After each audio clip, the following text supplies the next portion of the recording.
Halo teman-teman, kembali lagi di JTK ID, channel kesayangan kalian semua, dan selamat datang untuk kalian yang baru bergabung di channel ini. Untuk kalian yang baru bergabung atau menemukan channel JTK ID, langsung saja tekan tombol subscribe-nya agar kalian juga dapat mendonasikan subscribe gratis kalian ke channel JTK ID. Tentunya agar channel JTK ID semakin maju, semakin berkembang, dan juga bisa memberikan konten menarik dan juga bermanfaat untuk kalian. Gak perlu berlama-lama lagi, ini adalah rakitan PC untuk subscriber JTK ID, dimana di sini berdomisili di Lembang, Bandung, dan ini adalah PC-nya.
Oke, di video rakitan PC kali ini ada video rakitan PC untuk subscriber JTK ID yang berdomisili di Lembang, Bandung.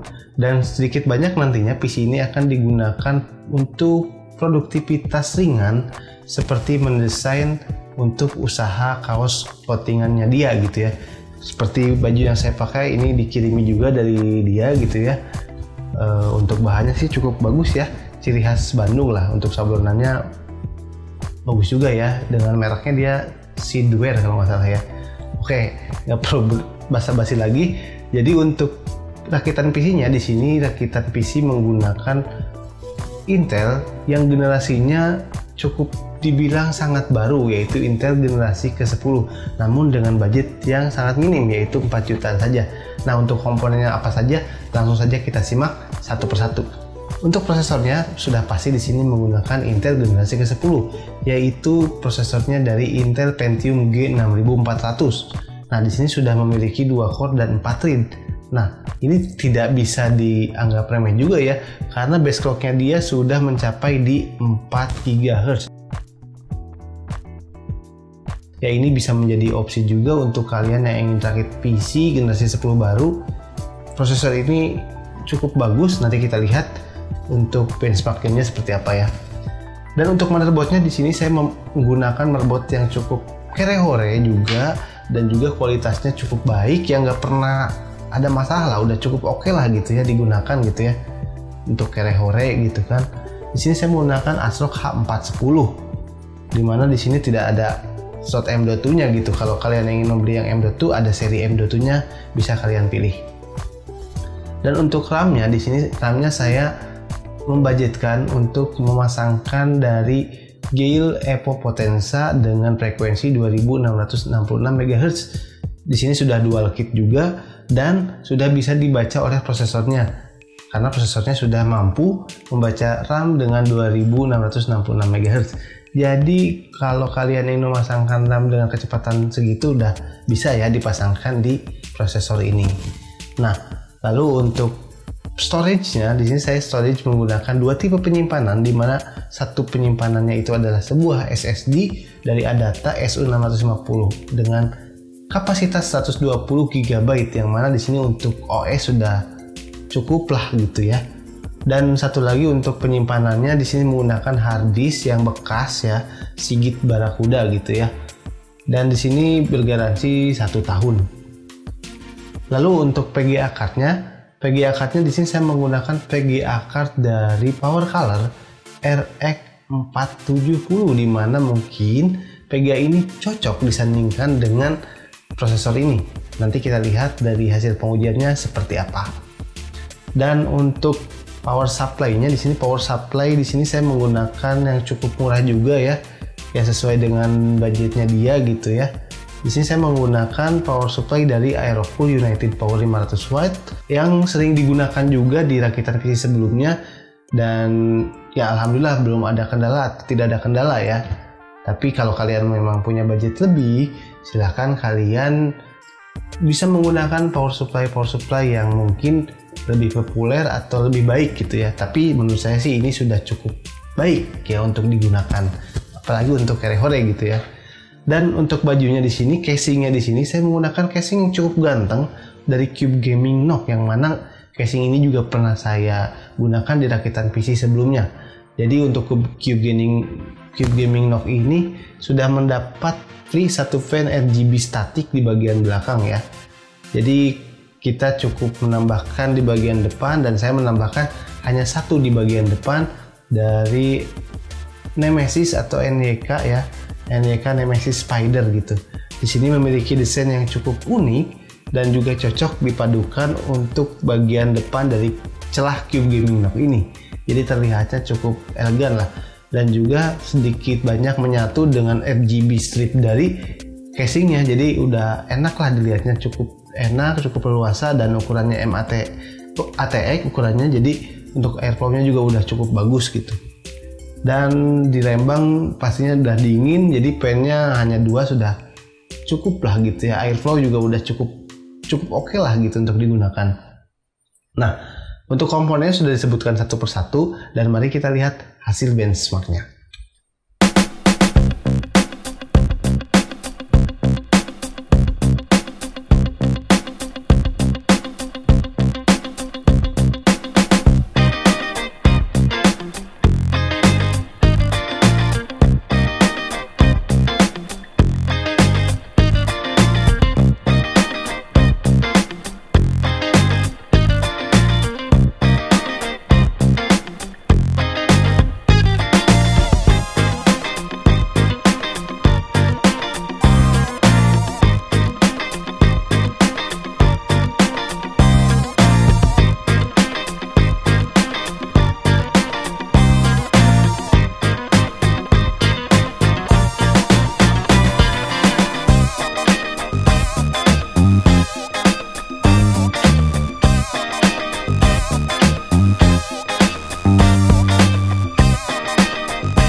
Oke, dari hasil pengujian benchmark yang telah kalian lihat tadi, di sini saya menggunakan RAM 16 GB sebagai pengganti karena RAM yang sebelumnya yang kita pasangkan tadi di awal itu RAM-nya sedikit ada kendala ya.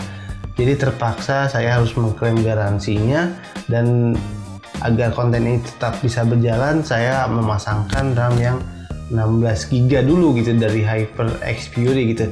Namun performanya memang tidak akan terlalu jauh beda untuk gaming tadi gitu ya. Dan untuk gaming sebetulnya untuk 8 GB itu adalah ya bisa dikatakan RAM yang minimum lah untuk digunakan. Jadi untuk perbedaannya pun nggak akan terlalu signifikan sebetulnya ya.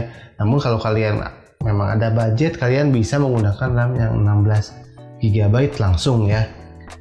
Oke, dan untuk konsumsi dayanya bisa kalian lihat dulu dari hasil tes berikut.